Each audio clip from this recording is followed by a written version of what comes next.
Bonsoir à tous. Nous ne sommes plus qu'à un mois, jour pour jour, de l'ouverture des Jeux Olympiques de Tokyo, prévue du 23 juillet au 8 août au Japon.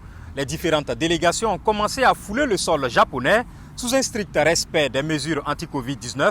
Arrivée samedi à Tokyo, la délégation ougandaise a été placée en quarantaine après un cas positif au Covid-19, ont annoncé hier les autorités japonaises.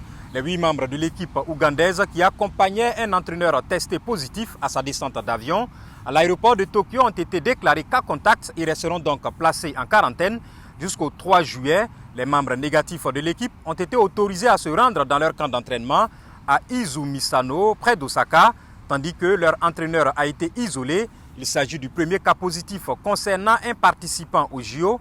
Et pour rappel, l'équipe australienne de softball a été la première délégation étrangère olympique à arriver au Japon le 1er juin dernier.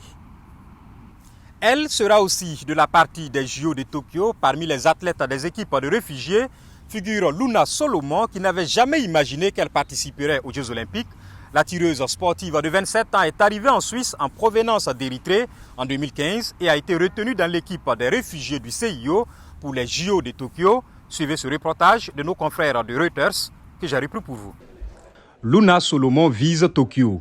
La tireuse d'élite érythréenne a été officiellement nommée mardi 8 juin comme l'une des 29 athlètes participant à une équipe de réfugiés aux Jeux Olympiques du mois prochain.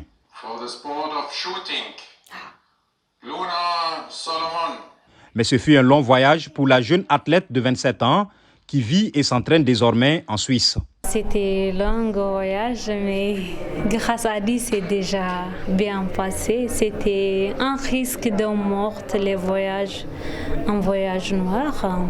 Je suis traversée par Soudan et Libye, déserte, et le grand mer entre Libye et en Italie aussi. Ça prend à peu près 12 jours, 3 jours par bateau. Ah oui, grâce à Dieu, je suis là. Ouais. C'est à peu près 6 mois, quelque chose, pour arriver ici, en Suisse, en tout. Solomon est arrivé en Suisse en provenance de l'Érythrée en 2015. Son pays d'origine a l'un des pires bilans en matière de droits humains au monde et a enduré de longues guerres. Dans mon pays, on participe à tirs sportifs. C'est pour tuer quelqu'un. On n'utilise pas pour les sportifs. Solomon s'est lancé dans le sport après avoir rencontré son entraîneur, Niccolò Campriani, triple champion olympique de tir sportif.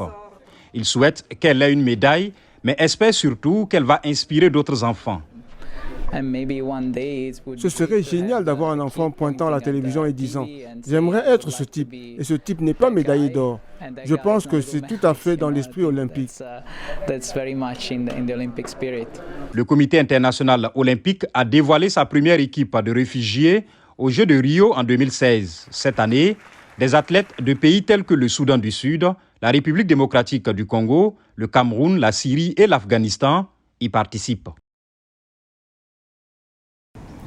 Basketball universitaire, ici aux États-Unis, la Cour suprême a ouvert la voie au paiement des athlètes universitaires actuellement privés de tout salaire, appelant à se prononcer sur l'attribution à ces sportifs d'avantages de nature éducative, comme les ordinateurs, les équipements scientifiques, les instruments de musique, entre autres. Les juges ont décidé que les limites fixées en la matière par l'Association nationale des athlètes universitaires violent les lois qui protègent la concurrence.